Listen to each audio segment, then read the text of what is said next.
veio para a terra, a vida dele não foi uma vida fácil, né? Sabemos que ele passou por muitas lutas, dificuldades, né? Tribulação, até chegar na missão que foi de morrer na cruz para nos salvar.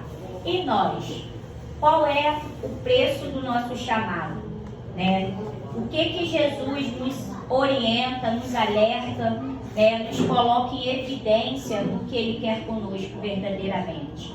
Em Mateus, vamos ler aqui a partir do verso 18, que diz assim, ó: vendo Jesus muita gente ao seu redor, ordenou para passar para outra margem. Então, aproximando-se dele, um escriba disse-lhe: Mestre, servir-te-ei para onde quer que fores. Mas Jesus lhe respondeu: as raposas têm seus covis e as aves do céu ninhos, mas o Filho do Homem não tem onde reclinar a cabeça. E o outro dos seus discípulos lhe disse: Senhor, permita-me ir primeiro sepultar meu pai. Replicou-lhe, porém, Jesus: segue-me e deixa os mortos o sepultar os seus próprios mortos. Né? Aqui nós podemos ver que muitos queriam seguir a Jesus, mas tinham os seus afazeres, né? E Jesus aqui falou já para eles que ele mesmo não tinha nem onde reclinar sua cabeça, né? Que até os animais tinham, né, os seus covis, até os animais tinham suas casas, mas ele mesmo não tinha. Então ele quis alertar aqui que quem quer seguir a Jesus tem que estar disposto a passar o que for preciso, né? Não pensar em bens, não pensar como vai ser a vida futura. O Senhor Jesus aqui nos alerta que o preço do chamado para seguir a Ele é um preço grande. Ele já quis alertar. E o outro falou para ele: deixa primeiro eu sepultar meu pai. Ele quis dizer ali para Jesus que o pai dele era a prioridade. Parece ser insensível da forma que Jesus falou com ele, né? Deixa os mortos sepultar os seus mortos. Jesus era insensível à dor dos outros? Não, porque o pai dele ainda não havia morrido. Então, quando Jesus falou isso para ele, deixa os mortos sepultar os seus mortos, é que ele estava morto espiritualmente e não estava enxergando, que primeiro não estava sendo priorizado Cristo, a vontade de Cristo, a obra de Cristo. E quando o Senhor nos alerta a isso, Ele quer nos dizer nessa manhã que seja um cristão totalmente entregue à minha obra. Vá onde eu mandar, faça o que eu mandar, não priorize o seu familiar, não priorize a sua casa, não priorize o seu trabalho, mas priorize a mim que tem a vida eterna. Porque é o preço do chamado. O preço do chamado para servir a Jesus nunca foi estar em banco somente adorando o Senhor dia de sábado, quarto e domingo. O preço do chamado para Jesus é um preço alto de estar lá fora, dedicando o seu tempo, entregando a sua vida verdadeiramente pela obra. Porque quando tudo isso acontecer, de nós estarmos totalmente entregues a Cristo, tudo mais Ele fará. Não é a promessa de Jesus? Ele falha com a sua promessa? Não. Então o Senhor desde já nos convida a sair da zona de conforto, né? E ao seguir, diz assim no verso 23: então, entrando ele no barco, seus discípulos o seguiram. Os que tinham que seguir a Jesus, seguiram. Aqueles que não quiseram priorizar Jesus, ficaram lá atrás.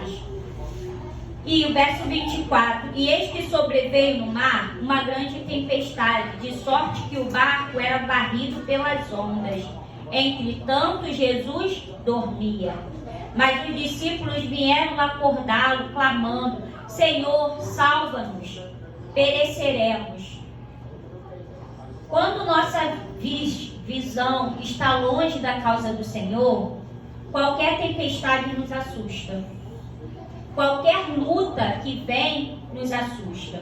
Porque nossa mente não está ligada totalmente no Senhor. Quando vem o desemprego, ficamos muito nervosos. O que eu vou comer? O que eu vou dar para os meus filhos? Porque sem o emprego eu não vou conseguir. Mas sabe por quê? Porque ainda não está entregue a Deus. E aí, quando as tempestades da vida vêm, nos assusta e nos faz esquecer que Jesus está no nosso barco. Porque os discípulos aqui já tinham visto muitas coisas que Jesus havia operado. Mas a fé deles foram abaladas ali naquele momento. Porque as distrações, às vezes, nos tira do centro de olhar a Deus como verdadeiramente Ele é para nós. Nós somos cristãos, mas muitas das vezes tememos a tudo que acontece. Achamos que o Senhor, pelo fato de ser o nosso Deus que nós adoramos, tem que estar sempre disposto a nos ajudar, como garçom, a nos servir, não é verdade? E quando, por um momento, nós vemos isso sair do controle, ficamos como os discípulos, desesperados. E aí diz que, no verso 26, diz assim, que Jesus, perguntou-lhe então Jesus, por que sois tímidos, homens de pequena fé? E levantando-se, repreendeu os ventos e o mar, e fez-se grande bonança. O Senhor Jesus hoje está nos falando por que estão tímidos na fé. Por que essa luta, por que a dificuldade está trazendo tamanho medo para você? Se eu estou no controle, se eu estou no barco, se eu estou aqui para ajudar vocês. Nada na nossa vida acontece por um acaso. O Senhor, Ele nos prova para nos fazer crescer. Porque muitas das vezes nós somos como meninos, somos como crianças na fé. E o Senhor, Ele quer nos fazer crescer e amadurecer. E nessa manhã o convite do Espírito Santo de Deus é: não temas, eu estou contigo. Não fique com medo de nada, porque eu estou contigo. Porque a palavra do Senhor, e o verso 27 diz que maravilharam-se os homens dizendo: quem é este que até o vento e o mar lhe obedecem? Porque eles já viam que Jesus havia curado, Jesus havia libertado pessoas de demônios, mas a natureza, a obedecer, eles ficaram assustados porque viu o poder de quem era Jesus. E extasiados, eles ficaram olhando: quem é este? Eles estavam andando com Jesus há tanto tempo e ainda não havia reconhecido quem era Jesus. Jesus hoje sempre está nos alertando: vocês precisam me conhecer. Nós precisamos conhecer quem é Jesus. Nós precisamos conhecer o poder de Cristo. Porque quando nós passarmos a conhecer esse poder, nós não vamos ter medo. Ainda que venham as lutas, tempestade, ainda que Satanás se levante, ele vai cair, porque Deus é conosco. Porque Ele é que nos fortalece. Porque nada que passamos aqui na terra está fora do controle de Deus. Porque nós cremos no Deus que enviou o seu Filho, Ele morreu na cruz, ressuscitou para nos dar a vitória. E ninguém pode contra Deus. Nós vemos aqui, continuando, olha o que nós vemos. 28, tendo ele chegado a outra margem, a terra dos Gadarenos, vieram-lhe ao encontro 2 endemoniados, saindo dentre o sepulcro, e tal ponto furiosos, que ninguém podia passar por aquele caminho. E eis que gritaram: que temos nós contigo, ó Filho de Deus? Viestes aqui atormentar-nos antes do tempo? Até o demônio reconhecia quem era Jesus. Até os demônios tremem diante de Deus. E ora, andava pastando não longe deles uma grande manada de porcos. Então os demônios lhe rogavam: se nos esperes, manda-nos para a manada de porcos. Pois ide, ordenou-lhe Jesus, e eles saindo passaram para os porcos. E eis que toda a manada se precipitou do desempenhadeiro abaixo para dentro do mar, e nas águas pereceram. Até os demônios se submetem à ordem de Cristo. Por isso que nada que nós passamos não tem um limite. O preço do chamado é confiar em Deus. Porque tudo tem limite. Deus, Ele nunca vai nos dar uma luta que nós não podemos suportar. Só que Ele quer de nós o que é a fidelidade. Nós vemos aqui 3 contextos. O primeiro é abrir mão de tudo por Ele.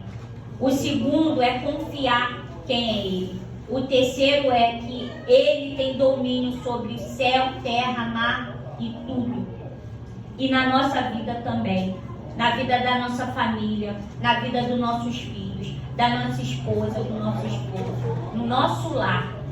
Tudo está no controle de Deus. Não há nada que Ele não possa fazer. Ele trabalha com o tempo. Nós que somos limitados e nós queremos tudo assim, muito rápido.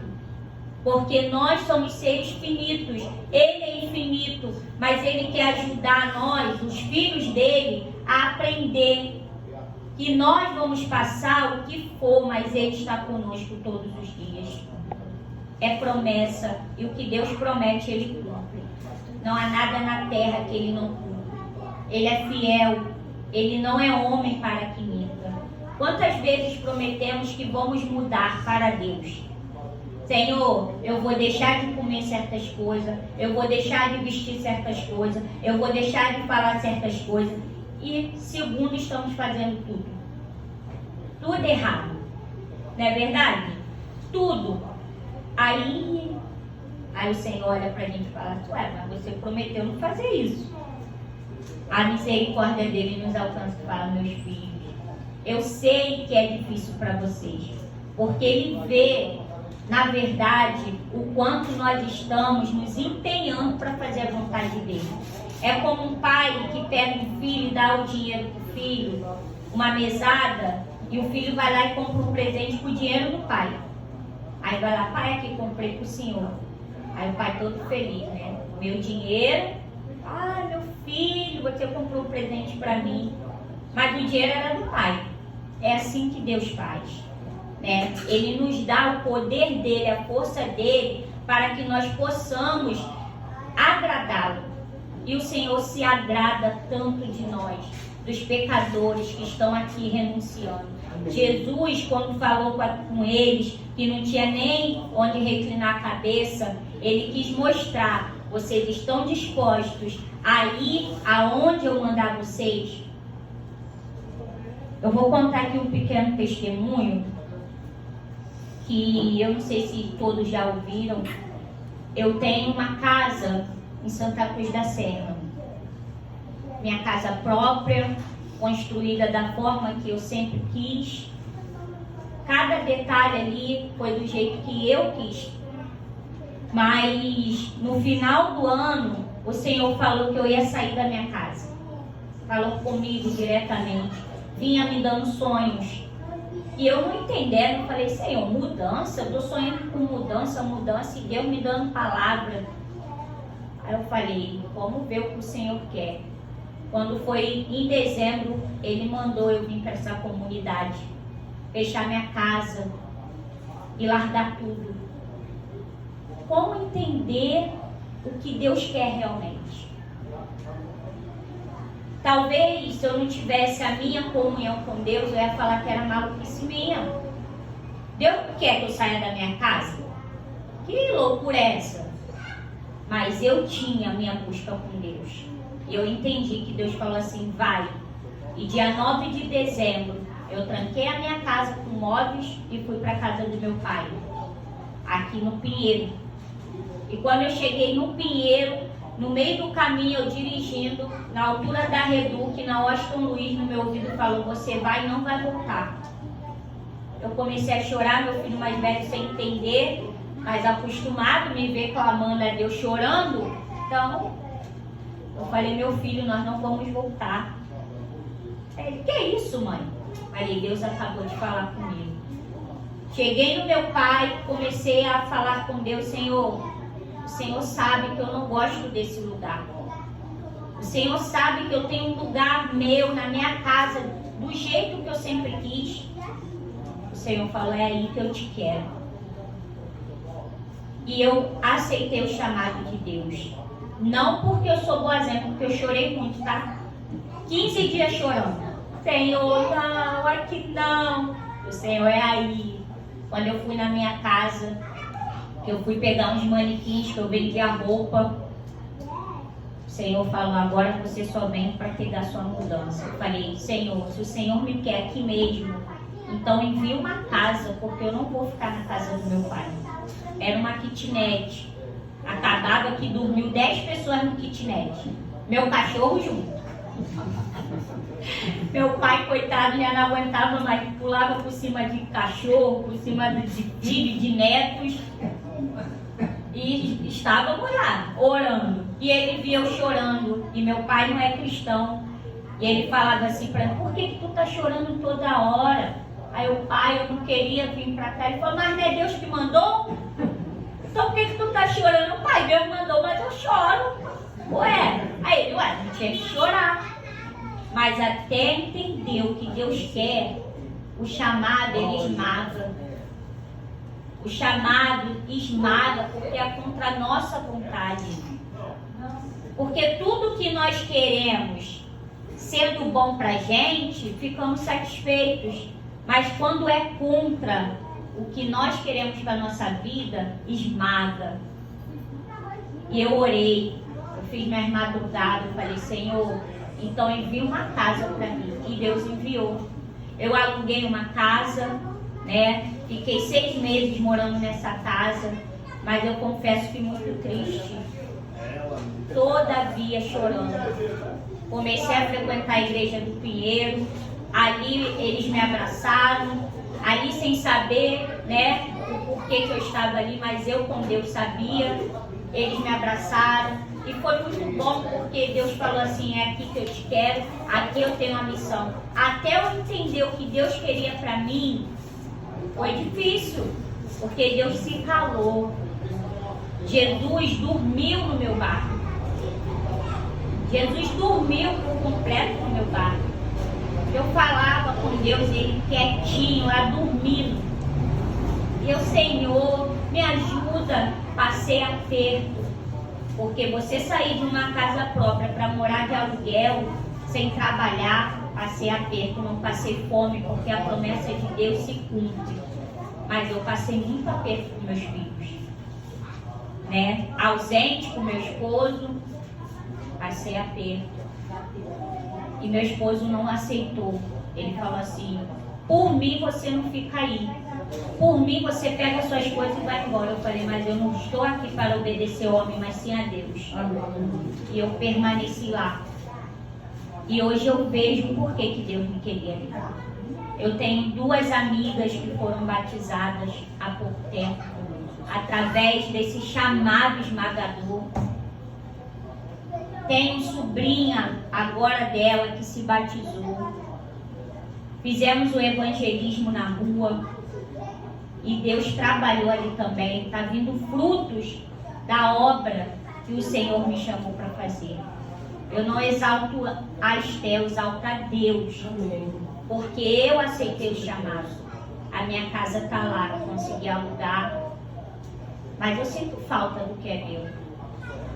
Eu moro hoje numa casa minúscula. E a minha casa lá era grande.